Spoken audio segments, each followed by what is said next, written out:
അസ്സലാമു അലൈക്കും. ഒരു പ്രവാസിക്ക് എത്ര ബാങ്ക് അക്കൗണ്ടുകൾ വേണം എന്നുള്ളതാണ് ഇന്ന് ചർച്ച ചെയ്യുന്നത്. ഒരു ബാങ്ക് അക്കൗണ്ട് എന്തായാലും എല്ലാവർക്കും വേണം, അതിൽ യാതൊരു സംശയമില്ലാത്തൊരു കാര്യമാണ്.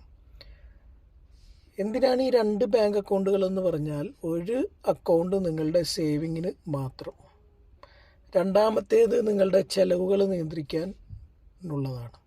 അപ്പം നിങ്ങൾക്ക് സാലറിയിലൂടെ കിട്ടുന്ന ഇൻകം ആയിക്കോട്ടെ, ബിസിനസ്സിലൂടെ കിട്ടുന്ന ഇൻകം ആയിട്ട് ആദ്യം ചെല്ലേണ്ടത് ഈ സേവിങ് ബാങ്ക് അക്കൗണ്ടിലേക്കാണ്.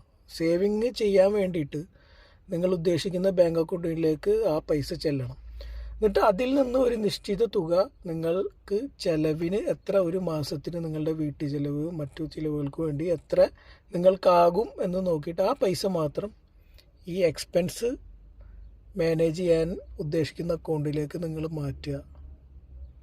വ്യക്തമായിട്ട് നിങ്ങൾക്ക് അപ്പോൾ ഒരു മോണിറ്റർ ഉണ്ടാവും.